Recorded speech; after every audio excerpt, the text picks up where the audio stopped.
Welcome to the Maria Heller Show, the Internet's original podcast. Since the year 2000, always ahead of the curve, always on your side. A true warrior for truth and justice, Meria and her guests leave nothing out, and no one is off limits. There is only one truth, the rest is lies. Sit back, enjoy the education with a true daughter of Mother Earth.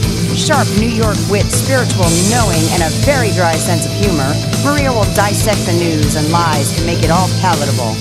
Education is power. Meria delivers rapid-fire truth like no one else can. Here she is, the mouth that roars, the legendary Meria Heller. Good morning, world. Meria here, alive and kicking. Welcome to the show. Today I have a special guest with me. His name is Johan Calleman. We're going to be talking about his book, which I found absolutely stupendous, actually. The 9 Waves of Creation, Quantum Physics, Holographic Evolution, and the Destiny of Humanity. I have a live link here where you can go through and purchase it. His website is calleman.com. There's a live link here. Carl is a scientist and philosopher with a PhD in physical biology from the University of Stockholm. He's recognized for his theory that the Mayan calendar reflects the evolution of the global mind, and he's also the author of several books, including The Global Mind and The Rise of Civilization. So I'm really happy to have Carl with me. Good morning, Carl. Oh, good morning, Meria. Great to be on your show. Oh, it's my pleasure. I sat down and started reading your book, and I was like, wow, I couldn't put it down. It was the only book I read until I was finished with it. Wow. It falls into total alignment with a lot of the other spiritual teachers I've had on my show, and even astrology. Mm-hmm. But what's interesting is you come from a totally different perspective to get the same conclusion. So I just found it totally fascinating. Great. Carl, let me ask you, how did you get into doing this type of work from being a scientist? Well, I guess it was at the time when I was a graduate student of toxicology. I was 9 years old. I just felt a calling, you might say, to go to Mexico. And I saw there on a bulletin board there was some advertisement. You could go and learn Spanish and stay in a Mexican family. And I had some sort of hidden attraction to the Mexican pyramids. I had heard about them, and it was sort of mysterious to me, at least, the fact that they existed in the New World as well as in the Old World, in Egypt and many other places. And so that's where it all started, you might say. And I came there to Mexico, which was a very colorful place and entirely different from the kind of scientific laboratory environment that I was used to in Sweden. And fell in love with the Mexican people, I would say, but then I also found that as I traveled down to the Yucatan Peninsula and got in contact with some of the native peoples, I just felt more and more at home, and I learned the basics of the Mayan history at that point in time, and saw that they had a calendar system that was completely different from our own, and it was, fascinating, and yet I did have some inner sense that they were completely right in the way that they looked upon time and the passage of time, and so it was just a big life-altering experience, just being there for me at that time. Right. And it took then another maybe 13 years or something like that until I left my scientific career and in the academic world and started to devote myself to this other kind of science, which is one that has an opening to spirituality, but it was all about trying to elucidate the deeper meaning of the Mayan calendar in such a way that it would become meaningful for us modern people to understand. Right. And So that's what I've been doing for maybe the past 25 years or so. Well, it sounds fascinating. I was also in Mexico at Chichen Itza and Tulum and so many other Yeah. places, and I could feel the spiritual energy there. And I had quite a few spiritual experiences there, but they're too long a story to go into today. But one of the things that Yeah. I like in your book is you say that science and spirituality are actually complementary. Yeah. Right. I don't think you'll ever get sort of a scientific explanation of spirituality, or that you can fully understand science from merely a spiritual perspective. But I think you can certainly have them cohabitate in yourself, and that there's no inherent conflict between the two, and they complement each other, and they can be incorporated in a vision that is whole for yourself. That I would say. Right. Well, several years ago, everybody was talking about and seeing the movie, The Holographic World.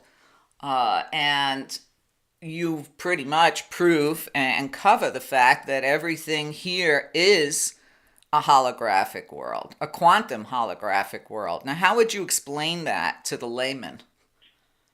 Well, I look upon the human mind as a hologram, and it's an evolving hologram. And of course, it is through that we understand reality, through that particular mind. And so, in this sense, you are living in a holographic universe. But the very fact that the hologram of the mind is evolving is probably not known to everyone. It's not part of the academic world of view of the brain and the mind. But the way I look upon it is that there are waveforms that we resonate with. And as we resonate with these waveforms, we will download a hologram that creates our mind. That may sound fantastic, but I think really it is the way it is. And to be able to verify that, it is necessary, I believe, then to actually see the correlation between these waveforms that the Mayan calendar describes and all the kind of events that we see in human history that are directly related. So as the hologram that we download changes, so does our perception of the world. And as our perception of the world changes, so does also the world that we're creating outside of ourselves change. Right. And this is it's tied together in a model where everything is connected to everything else, and it's an evolving world that is created through these waveforms that the Mayan calendar used to describe. Right. So what do you say to people, especially I'm thinking back to 2012 when everybody said, well, the Mayan calendar is ending, and I guess that means the world is going to end. How do you answer that? Well, it's I think to begin with, I think it should be pointed out that there was absolutely nothing in the ancient Mayan sources. Meaning, when I say ancient Maya, then I refer to the ancient people that lived there about 2,000 years ago and built the pyramids of Chichen Itza, Tulum, and Palenque, etc., etc. From these people, there is absolutely nothing that indicates that this would be an end of the world. And I have had, throughout the years, contact with a number of Mayan elders, and including Don Alejandro Osla, who is the head of the Council of Elders of the Maya, and to them, they have never said that this would be the end of the world. So that is basically just something that people have made up. Mm-hmm. And it may be linked to people being wired in a certain way. And, what I can say is that, Right. and then, of course, it was supported very much to some extent by some New Age researchers, but it was also supported by a big Hollywood movie called 2012, which was all about this big catastrophe that would happen in 2012, and it's a story made up from nothing, and that's the way, unfortunately, sometimes that our world works. Right. Well, I remember it must have been about 30 years ago. I think it was Jose Arguelles that came out with a lot of Mayan prophecies. He came out with a game called Dream Spell. And it seemed like anybody that was connected to the New Age got totally sucked into it. But I remember back in those days when people said, Maria, what do you think about the Mayan calendar ending?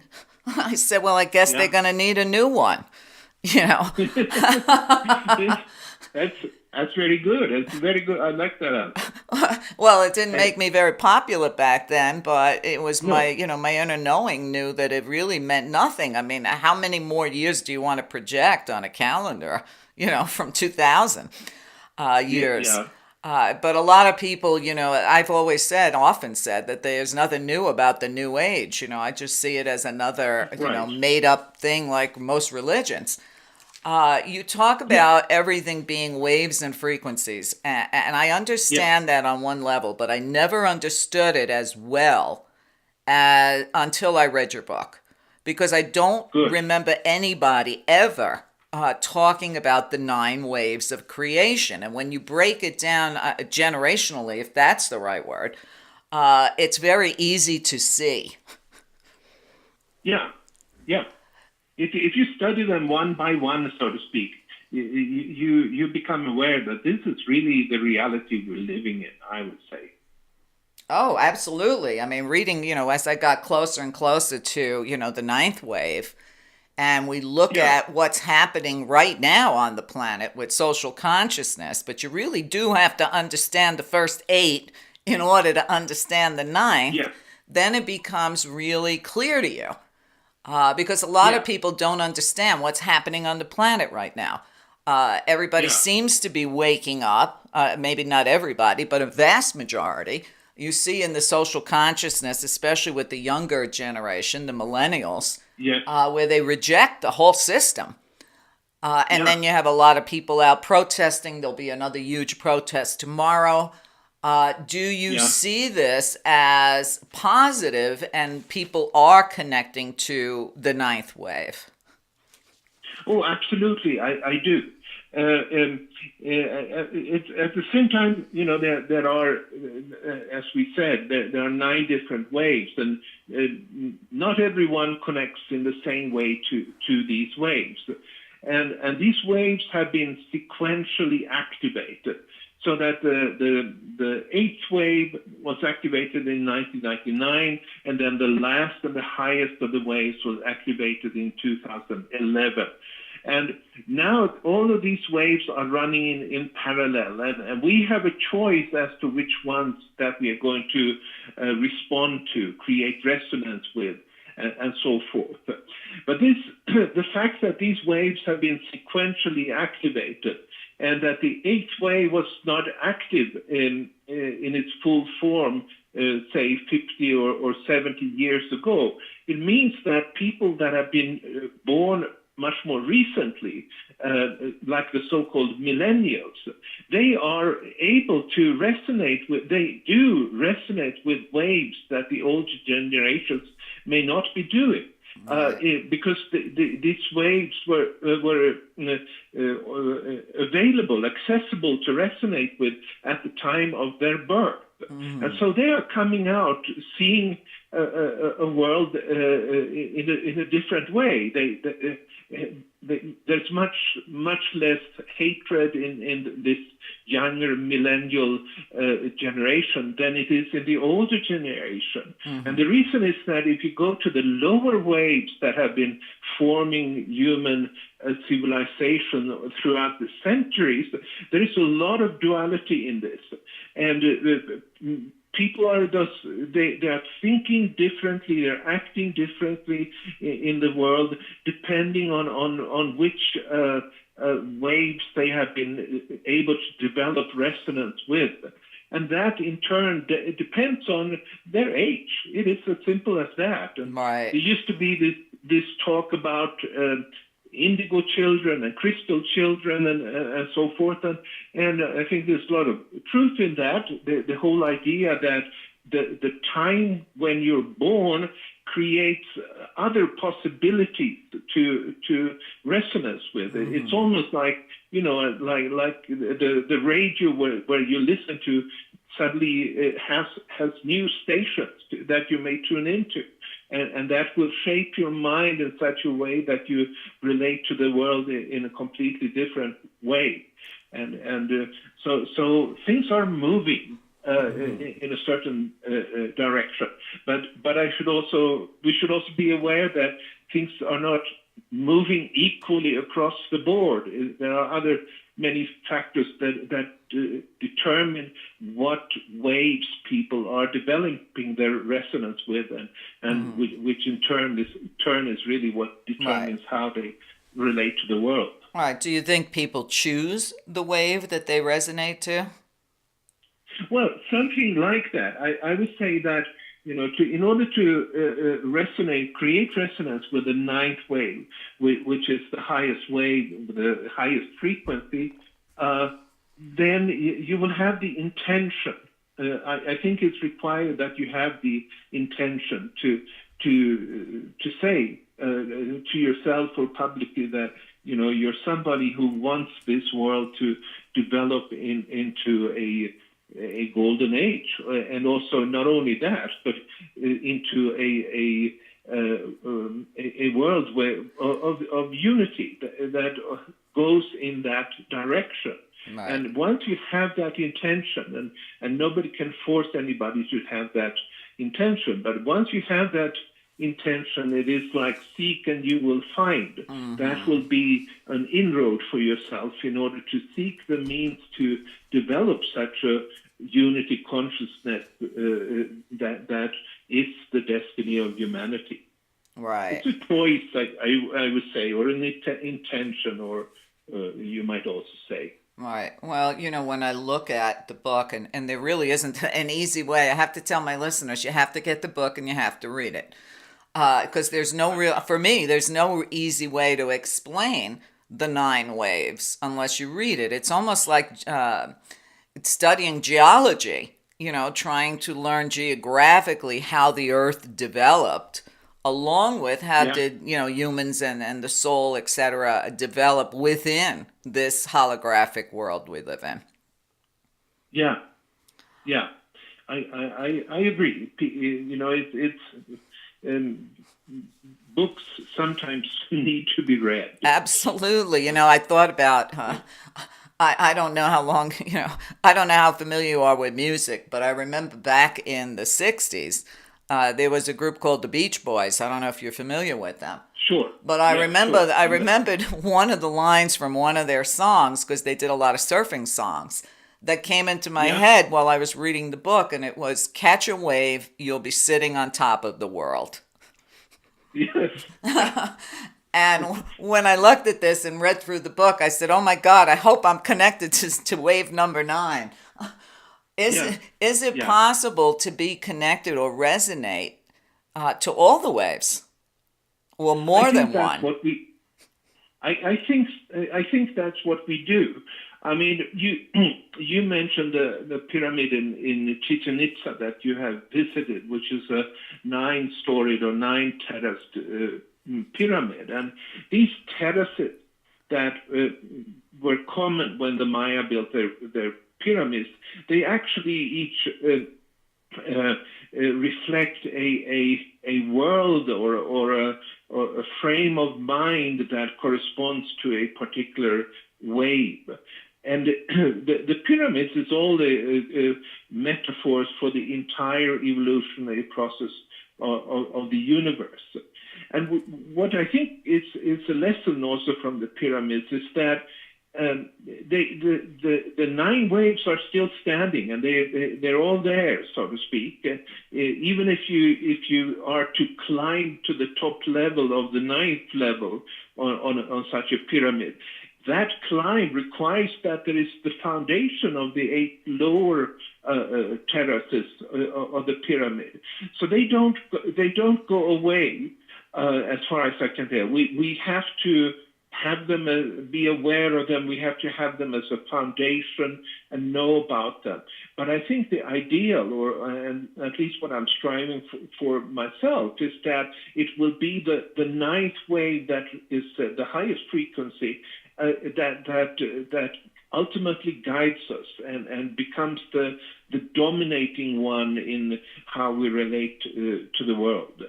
To be aware of and also sometimes maybe go into the lower waves may be necessary in order to understand the world and understand how other people relate to the world and so forth. But they will be there. I think so. I think they will be there. All of these waves, and we're moving towards the step by steps into the future of letting the 9th wave become increasingly dominating in how we live our lives. Right. Well, you also talk about the power of the number 9. Yeah, it's a number that in many different ancient traditions and religious traditions have had this very special role. To begin with, and very obvious thing is that our own numerical system goes to 9 in terms of single-digit numbers. Right. And that goes back actually about 5,000 years. It goes back to a system of counting that was developed in the Indus Valley in present-day Pakistan, and it became then the basis for the Indian numerical system, which we then inherited from the Arabs. And the number 9 in the Indian tradition is looked upon as the perfect number. It's the complete number. It's the number to strive for, so to speak. And you find in many other cultures a significant role. I'm thinking of my own ancestors in the Viking world of Scandinavia, and they looked upon the 9 worlds, and the Hopi talked about the 9 universes, and the Aztecs would talk about the 9 underworlds, and so the 9 number has played a significant role all over the planet, I would say. I wondered if John Lennon and the Beatles were familiar with this when they wrote their Revolution number 9. Yeah, I wondered too. I have not thought about that. I thought that song was so full of strange references, and I really wasn't able to follow it. I know, it was pretty weird. Just the way they just kept repeating number 9, number 9. Yeah. It was almost as though it was trying to wake us up to the number 9. Maybe so. It was like a mantra. They were right. Now, in your book, you talk about deactivating the hologram of good and evil. And unless I'm wrong, please correct me. Did the hologram of good and evil come in the 6th wave? Yes, that's correct. Which was activated the first time in 3115 before the current era. So it's really the wave of civilization, or I should say the wave of patriarchal civilization. And that particular type of civilization that have shaped almost all the large religions of our planet, it then comes out of a certain kind of a holographic mind that's based on a duality between light and darkness. people projecting onto the world a difference, a sharp distinction between the good and the evil, and then acting accordingly. If you're sort of surrounded by a hologram that projects the world, or makes you see the world as if it's sharply divided between good and evil, then you will start to believe that this is really how the world is, and you will start to be, oppressive or even hostile or violent against those that you perceive as being in the dark. And this is a kind of conflict that's been creating very much of the violence, the warfare, the oppression between different groups of people and so forth that have dominated human society essentially for 5,000 years. Not fully the last maybe 250 years, because then new waves have come in, giving people new holograms to resonate with, giving people new perceptions of reality, giving people new ways of creating the reality. But much of these 5,000 years that have been dominated by this hologram of good and evil has been a world of sharp divisions and injustices, you might say, between different groups of peoples. Right. Well, good and evil is a great way to define people and divide people. But I think good and evil depends on your perspective. Many years ago, I remember reading, Shirley MacLaine wrote a spiritual book, God, I don't know how many years ago, maybe 40. And she told a story of traveling down the Nile, and she saw a child fall off a neighboring boat. And she started screaming for people to go in and save that child that fell in the water. And she couldn't understand why they did not do it. And she thought they were bad people for not doing it, because she didn't understand that where she was at, they believed in karma and destiny and not interfering. So it was really her perception of good and evil versus their perception of it that was actually happening there. Yeah, exactly. Yeah. Today they want us to believe everybody in the Middle East is evil, which I don't believe. Yeah. But the perception is locked in. Yeah. No, exactly. Yeah. Another question I had for you. Would you say that waves are the same as paradigm shifts? They always create paradigm shifts. Okay. Because what happens is that when a new wave is activated, then people start to download a new hologram of their mind. And then that new hologram, it includes a new way of looking at the world. It leads to a new way of looking at the world.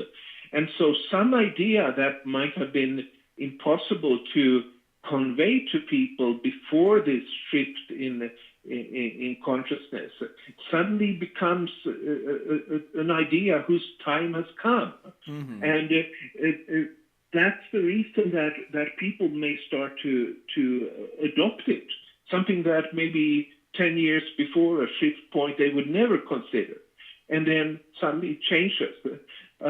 I could give one very clear-cut example would be the big shift 1617, which is the beginning of the seventh peak in the sixth wave. So 1617 is the shift point. That's when the wave sort of goes up into above the surface, above the x-axis. And now, in 1616, the Catholic Church would say that it would actually make some kind of a formal, official declaration that they condemned the idea that the sun was the center of the solar system. condemned the heliocentric view that had been proposed many years earlier by Copernicus, but it never got through, and they maintained up until that point that this is not the right way. Now, 2 years after this is the year before the fifth point, but then 2 years after the fifth comes Johannes Kepler's work with finding the planetary orbits, the mathematical formula for describing how the planets actually revolve around the sun rather than the other way around. Right. And so that became the opening, and then it really didn't matter anymore what the Catholic Church would say. And of course, Galilei would say the same thing as Kepler. He based himself as Kepler, and the idea that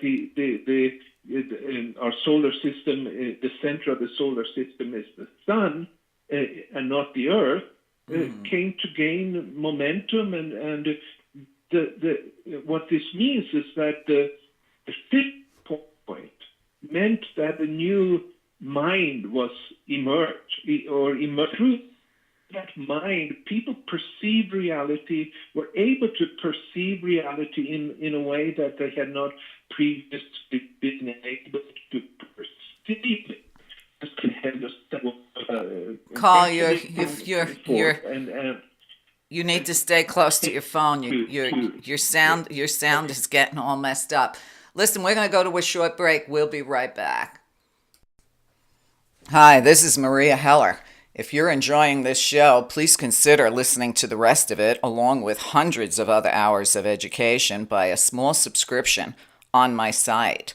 Get over to meria.net, meria.net. You are the only thing that supports this show. There's no corporate control, and there's plenty of education on site.